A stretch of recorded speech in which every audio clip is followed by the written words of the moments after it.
Wellington bomber and a ground attack airplane called the Bristol Bullfighter. This is a brute of an engine. This is 2,350 cubic inches, 1,650 horsepower at takeoff. When you hear it run today, I need you to understand something. We're only going to run this engine at 60% power. So when you guys hear this engine and it's shaking you guys up against the wall and it's shaking the ground here that you're standing on, you'll know what real horsepower is. Think of it in World War II at a Canadian bomber field with 2 squadrons of Halifaxes, 20 Halifaxes on one side of the airfield taxiing for a runway. That's 80 Bristol Hercules engines running from one side of the field. Think of the other side of the airfield where another Canadian squadron was starting up and running their engines, 20 aircraft, another 80 engines to launch against tyranny. And believe me, they sacrificed for us. There's over 10,000 names on that black granite wall over there. Those are all young Canadians that sacrificed for you. Freedom is not free. Somebody paid for you, your freedom. So that's why we keep these engines alive, because if we keep the engines alive, even though a lot of our veterans are passing away, we keep their memories alive. We'll run this engine up.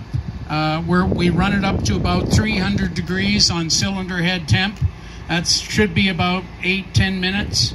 And you'll get an idea of the brute force of this Bristol Hercules engine. And remember, within 2 to 3 weeks, our museum and Halifax 57 Rescue are going over to Sweden, and we've got a recovery going on a Halifax bomber off the coast of Sweden. We're lifting it up and bringing it back to Nanton to rebuild it. The Halifax flew 70% of the combat of Canadian bomber squadrons. So if you had a Lancaster sitting there like that beauty, what do you need sitting beside it? A Halifax. So we're going for it, and we hope that you will support us, whether it be Lancaster or Halifax. We want to keep these guys' memories alive. You owe everything to them, this great country, and everybody that flew and fought and fired up these engines in real time. We feel serious about this, and I hope you guys do too. So let's crank it up, and you guys can listen to gasoline converted to noise. Petrol.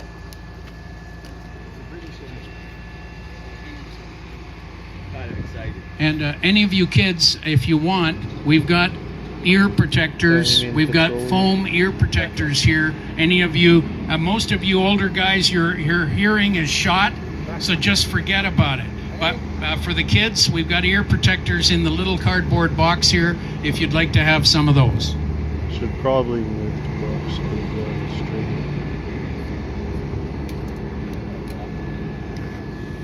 There's a mosquito. Got it. There you go.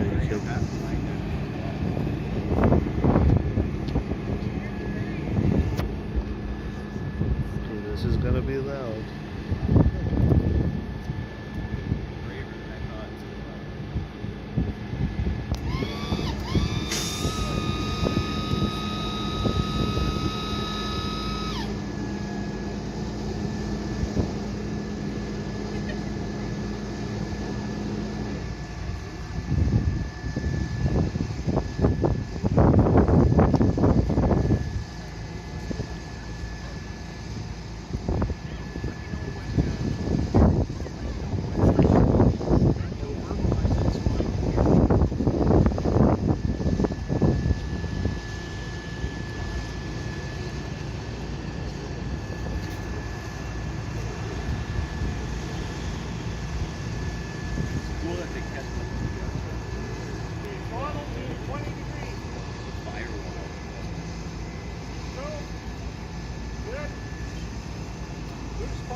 Wow.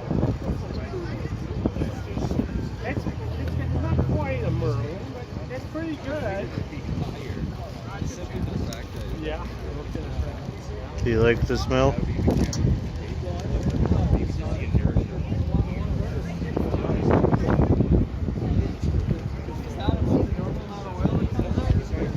Yeah. It's been sitting for a month since the last run. Any radio will do that. Oil in the lower cylinders. Yeah. Part of it is too because it's a sleeve valve engine. Okay. It's not a poppet pushrod engine. So there's a sleeve inside that's oscillating. Basically, it's like a two-stroke. Well, it's a four-stroke engine, but it's similar idea to the Gotcha, yeah. but basically intake, compression, power, exhaust.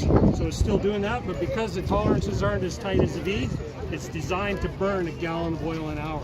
Because you can't have it that tight.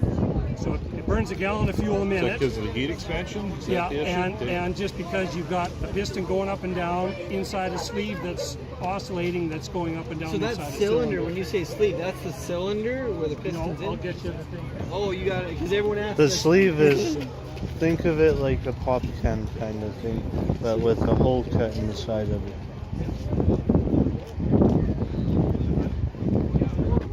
You see? So don't lick it, but you can feel it. Okay, so inside this cover, there's 21 gears. Because instead of a push rod like a Pratt & Whitney, Yeah. you're thinking a push rod or whatever, there's no external valving on it. This sleeve is inside. So inside each cylinder, facing this way, so there's 2 exhaust ports, 3 intake ports. So the air's coming in. This sleeve is doing this kind of a motion. So it's opening and closing the chambers there. So it's basically the cam is on here. Yeah. So each one of these sleeves has a camshaft. So there's a crank gear, jack shaft gear. Lots of moving parts. Yeah. Look at your watch and And a timing gear. So in this sleeve, where's the piston? It's pistons inside. It's inside the sleeve. So the piston's going up and down inside In here. this thing. Okay, that's all I would. And Yeah. this is going in here. Oh, wow. So it's a 4-stroke engine. They But just the whole letting the cylinder's- air in and out with this instead of a poppet valve. What was the advantage of a 4-stroke over just having a 2-stroke? Couple things. 2-stroke can rotate backwards. If you've ever heard of diesel engine, 2-stroke diesel engines, if they kick back, they can run backwards. Yeah. So you could get that issue. So basically, because a 2-stroke, it's intaking and exhausting and powering all on each of the 2 strokes. You can rotate backwards and still run. Whereas if you have a car engine, if you turn it backwards, it won't run because the timing it doesn't work. So automotive, compression, internal combustion, whatever, if you have the 4-stroke, it'll run.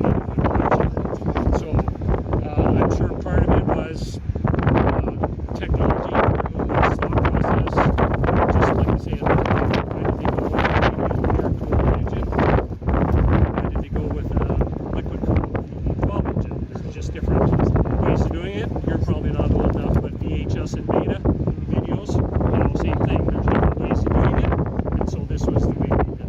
How many cc would this be? 2400.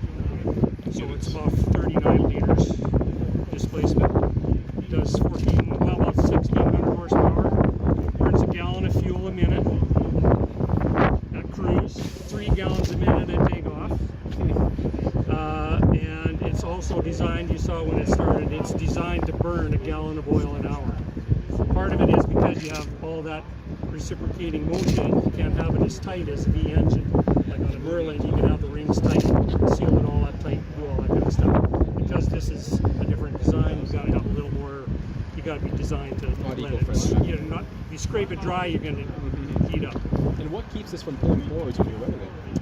Partly because we got it locked in a fine pitch and we got the legs down. If we had a wheel on the front on the tongue, it would power itself. Yeah. There's enough wind coming off here. Is this normally aspirated? carbureted, like a, what they call it a carburetor. Basically, it's like throttle body injection But no supercharger. into a supercharger. Well, there is a so there's a supercharger. two-stage supercharger on the back. So the blue accessory panel is the drive, and then right back in the block is the supercharger, and then the blue and green intake rings you see come off the supercharger. So it's feeding the mixture into the supercharger. Yeah, so you're supercharging the mixed air. Yes. Yeah. Yeah. So when we boost it, we're boosting to the injectors, and then that goes into the supercharger. On a cold start, like at freezing temperatures, you can inject right into the supercharger. Right. So basically, you're supercharging a charged mixture. Exactly. So takeoff speed is 2,900 RPM. We're running there about 1,800. And, you know, right at the very last when we got to right up to the top, and then we came down to the aisle. So yeah, we're at 68. How long did they work on this before they had it working perfectly? Well, they had these designed and built in the 30s. So they were in production and on aircraft, short Stirlings, stuff like that at the beginning of the war. So, and they were in production right till the 60s, I think. So they used them after the war on things like Bristol Hastings, freighters. Bristol freighters, those kind of things. They were used these. So ours is a little louder because it has a civilian exhaust on it. Well, we've got one in our museum. Back in the that's got war, all they the didn't- business, that's feet, best. Yeah. The gears. They didn't have a muffler per se. It was a collecting donut, and it was here in front, so that it would collect all the fire, and then there was one discharge tube out the bottom, because they were night missions, just like the Lanks. They had a flame arrestor so you couldn't see the exhaust coming off. So in the wartime, the configuration, the exhaust would come forward to a big donut, kind of like on the Blenheim, any of the Centaurus engines or whatever, and then one pipe out the bottom. Oh, that's So- good. I didn't know that. So we've, How many of the Hercules engines did they build? 50,000. yeah, something like that, 54,000, yeah, about the same as the Merlins, All built in the UK? as far as I understand. Yeah, we didn't build any. Roy Fenton was the designer behind it. Yep. Yep. And I think the reason he designed it was because of poor fuel quality. He didn't want the pump valve getting all dumbed down. Well, you had to improve something after the Pegasus. Yeah, well, yeah, that's true. 47, 46, back in Master Ferguson, I think. Yeah, yeah, yeah, I have those pictures of them. yeah. So yeah, it's amazing what we'll do. But Where do you get your spare parts from? well, there's it's rare. There's two guys in England that run them, a guy in Sweden that runs one, and I think one or two in New Zealand that run them, and us. So it's kind of a small community. We got these, and we got some engines from Bristol freighters from Hawk Air out of Terrace, BC. And so Carl had gone because he got an engine out of the scrapyard in Malta, and we were going to disassemble it. So he knew they had freighters with the Hercules. He went to Terrace, BC to get some wrenches. So they said, yeah, we'll give you the tools, but we got 4 engines and 3 tons of spare parts. Can you take those too? No, So he no. donated those. We just had to pay for the whole shipping and all here. So one engine we're rebuilding in the shop now is from Paris. Then in all Carl's scrounging, he's got a couple 0-time from England that we're going to get running. So we've got 6, 7 engines to make it forward. And you just collect them, and obviously you gotta keep them and take care Yeah, of them because yeah. they're obviously not manufactured anymore. Exactly. So the couple of guys in England, they needed some parts, so we were able to swap. Kind of, we had needed some stuff, they needed some stuff, so we had what they Neat little hobby needed. to have. Yeah. So How much of this is like, so you get like a CNC machine call for certain things that you just can't replace? we haven't had to yet. Chances are we may have to because there's Surprised you haven't yet. limited production. Well, you're just explaining where he's been able to get all those 2 engines from Part parts. of the thing is too, these engines were rated at 1,500 hours before overhaul. A Merlin's rated at 500 hours.